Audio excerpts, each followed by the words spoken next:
आप सभी भाई-बहनों का सर्व कल्याण वृक्ष की प्रश्नोत्तर ज्ञान कक्षा में एक बार फिर स्वागत है।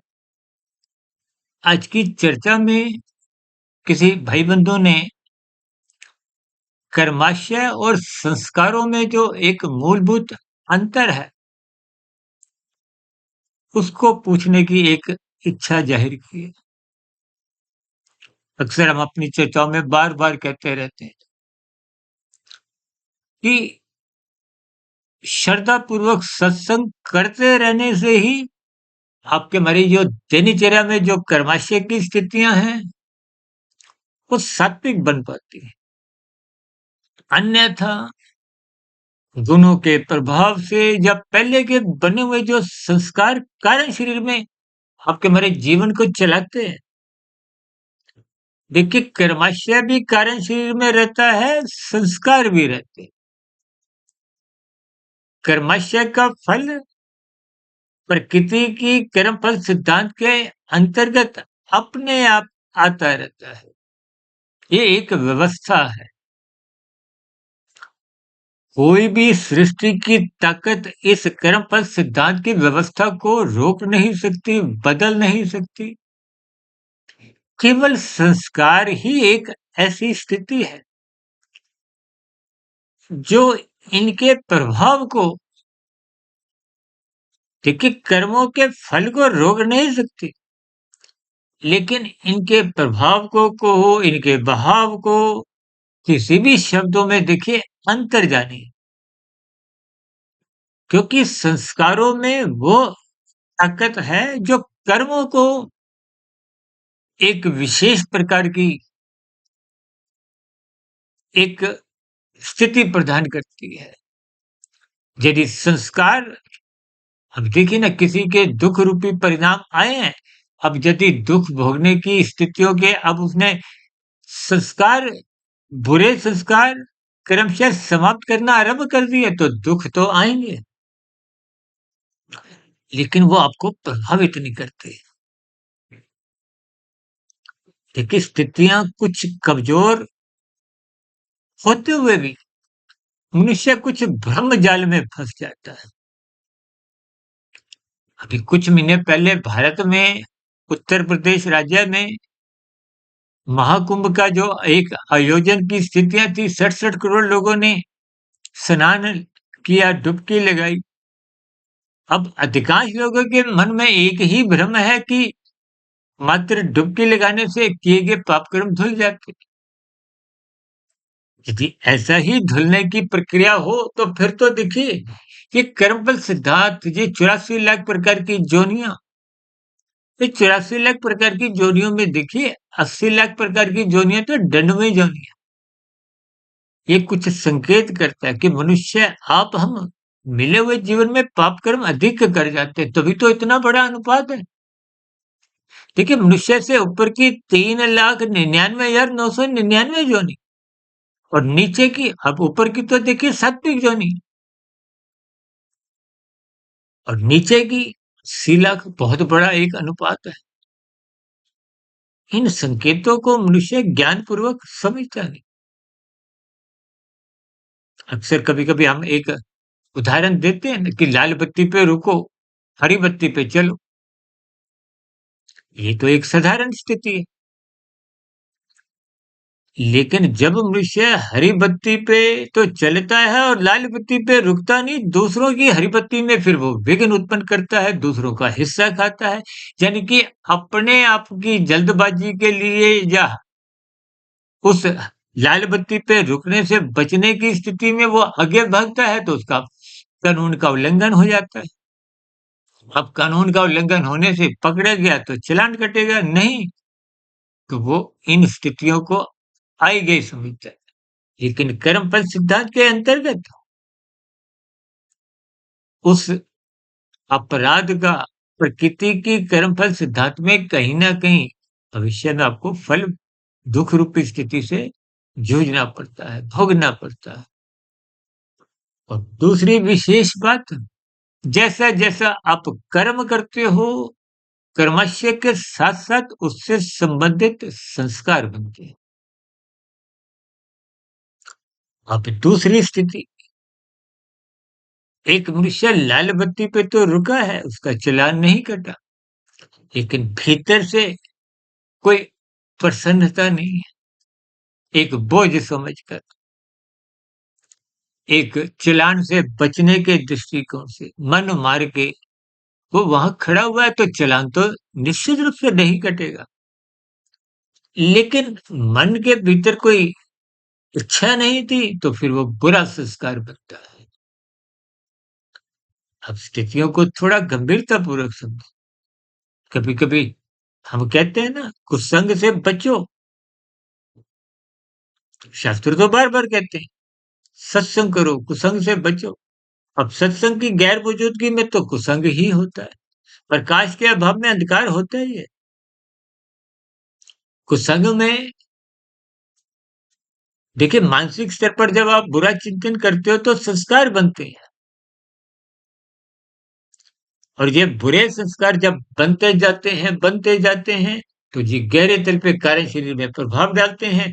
जब इनका एक बहुमत हो जाता है, कहते हैं ना, विधानसभा में, संसद में जिस दल विशेष की प्रधानता होती है, बहुमत होता है, फिर उसी की ही सरकार चलती है, उसी के ही कायदे कानून नियम चलते हैं। ठीक इसी तरह आपके भीतर कारण शरीर में जिन संस्कारों की बहुलता होती है, प्रधानता होती है, वही तो आपका मेरा स्वभाव बन जाता है।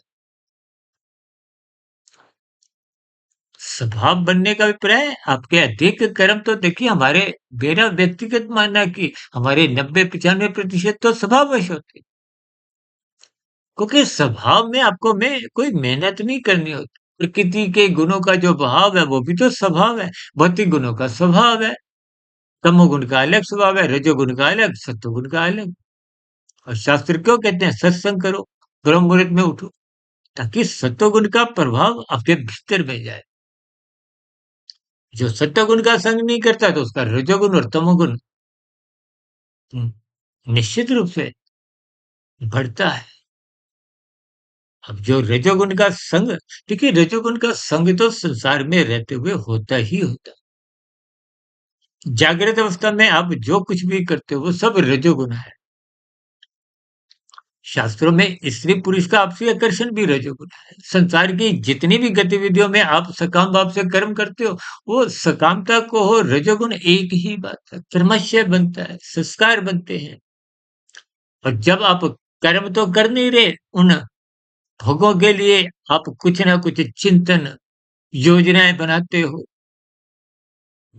अब निद्रा काल से पहले आप स्थूल शरीर को तो बिस्तर पर लेटा देते हो, मन में विभिन्न प्रकार के अच्छे बुरे विचार आते हैं, वो भी राजसी स्थितियां। और दूसरी विशेष बात, नीचे की योनियों में कर्माशय घटता है, पाप कर्मों का कर्माशय घटता जाता है दुख भोगने से, लेकिन संस्कारों का कहीं भी प्लस माइनस नहीं होता। यानी कि बुरे कर्माशय के साथ बुरे संस्कार तो बने ही होते हैं। अब किसी के 70% पाप कर्म है, तो 70% बुरे संस्कार तो उसके बन ही चुके। अब उन बुरे संस्कारों के कारण, अब देखिए नीचे के जोनियों में पाप कर्मों का क्षय तो हो गया दुख भोगने से, संस्कारों की स्थितियों को ताला लग जाता है। ये ताला केवल मनुष्य योनि में खुलता है, इसलिए बार बार कहा गया है सत्संग करो, शुभ संस्कार बनाओ। देखिए संस्कार शुभ ही होते हैं, ये तो बोलने में हम कह देते हैं ये बुरे संस्कार है। कर्म और संस्कार में यही मूलभूत अंतर है।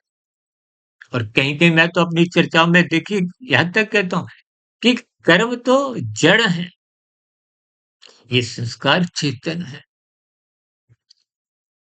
ये आपकी हमारी आत्मा, आत्मा देखिए पहले से ही ज्ञान स्वरूप है। ये संस्कार ही तो उस आत्मा के ज्ञान को बाधित करते हैं या प्रकाशित करते हैं।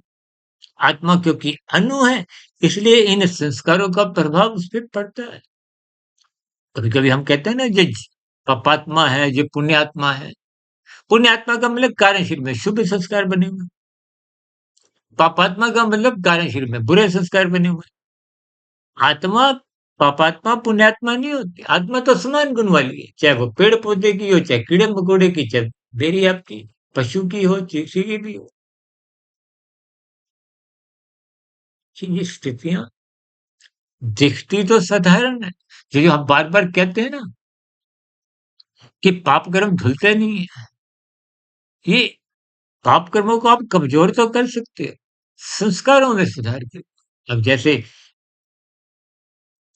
आप ये जो महाकुंभ का मेला लगा, हम जो मनुष्य वहाँ गए, केवल स्नान करके वापिस आ गए, तो पाप कर्मों का कर्माशय सुई की नोक के बराबर भी समाप्त नहीं हो।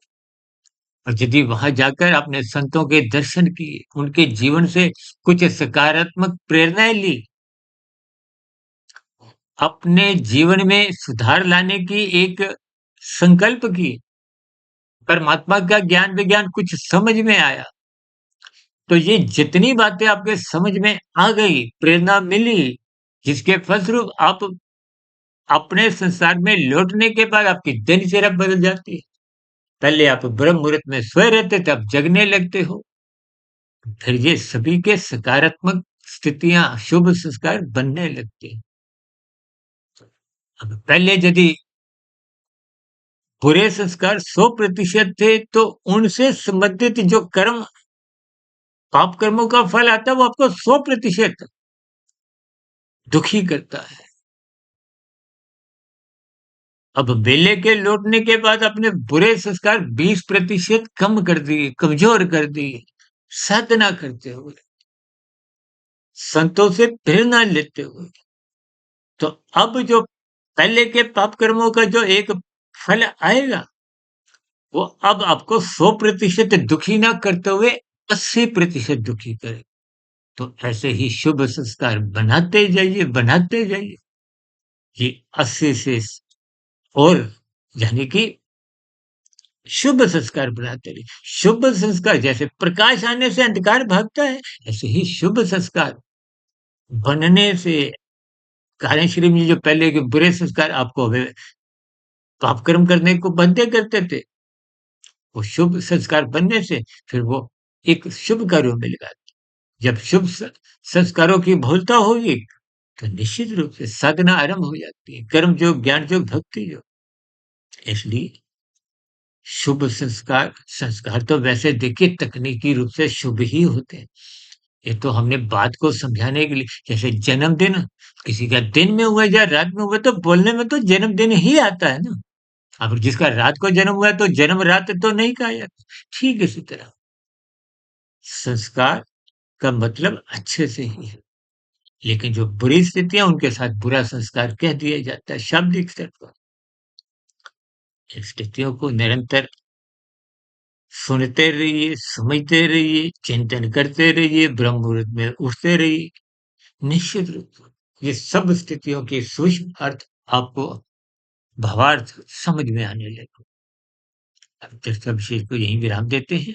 फिर मिलते हैं आपके किसी नए प्रश्न के साथ और ब्रह्म मुहूर्त ज्ञान उपदेश कक्षा में किसी गंभीर विषय के साथ और साधारण स्थितियों में आध्यात्मिक ऑक्सीजन के अंतर्गत या शॉर्ट्स के अंतर्गत हम साधारण परिस्थितियों में कुछ ना कुछ शास्त्र सम्मत स्थितियाँ या संसार की जो-जो स्थितियाँ मेरे समझ में आती हैं, संज्ञान में आती हैं, उन सभी स्थितियों को प्रकृति के 3 गुणों से जोड़ते हुए, आपके मेरे 3 शरीरों से जोड़ते हुए,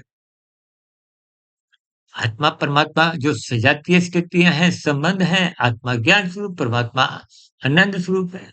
इन सभी स्थितियों पर कुछ ना कुछ हम चर्चाएँ रखते रहते हैं।